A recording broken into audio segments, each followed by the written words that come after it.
اليوم أوضاع العالم الإسلامي ومسؤوليات المسلمين. أيها المستمعون، إن العالم الإسلامي له أهمية كبيرة في خريطة العالم، لأنه يحتضن منابع الثروة العظيمة والبركات الكثيرة، ويحمل الرسالة الخالدة السماوية، وقد لعب أيضا دورا مهما، الذي أنقذ المجتمع البشري من الظلم والعدوان وفوارق الطبقات واستبداد الحكام. ولكن الآن مع الأسف الشديد والقلق البالغ أن العالم الإسلامي الذي قد قام بهذه الأعمال الجليلة وقدم لها خدمات كثيرة يمر اليوم بأوضاع صعبة خطيرة جدا في التاريخ.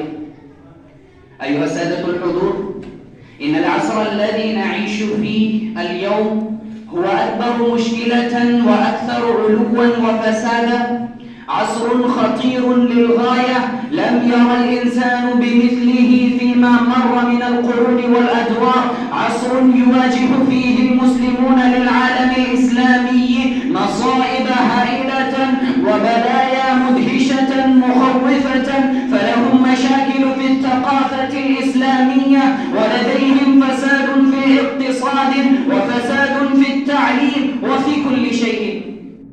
ومن الأسف الشديد قد سيطرت عليهم الحضارة الغربية، إذ صاروا كجسم ليس فيه روح ديني وليس فيه إيمان نقي، كأن العالم كله خال عن الأخوة والمحبة، ليس عنده ذرة من الرحمة والإنسانية.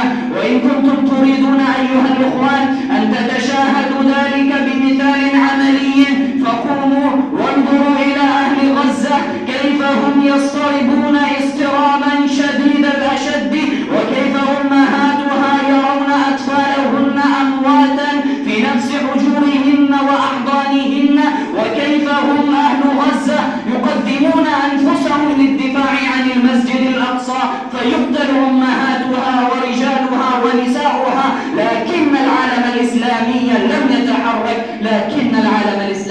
لم يتحرك كل هذا له.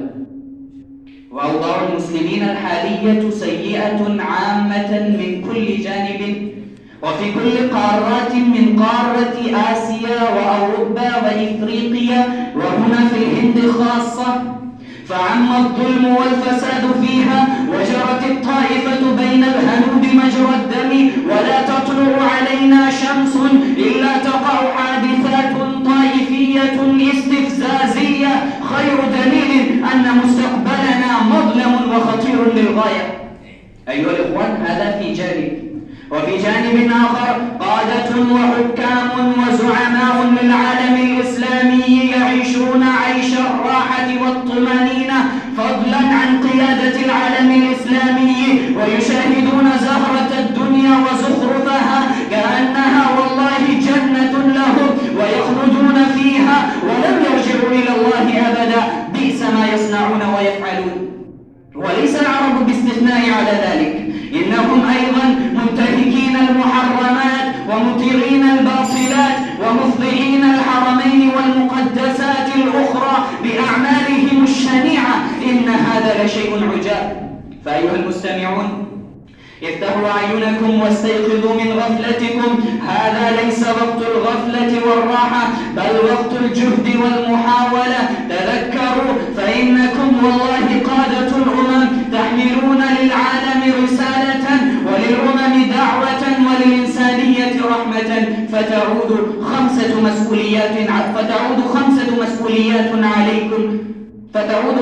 مسؤوليات عليكم فتستحسن الأوضاع وينتقل الجو الفسادي إلى جو الأمن والعدل. أولا، التجدد للإيمان تجديدا راسخا، أن نجعله كالجبال الراسيات إذ هو شيء أساسي.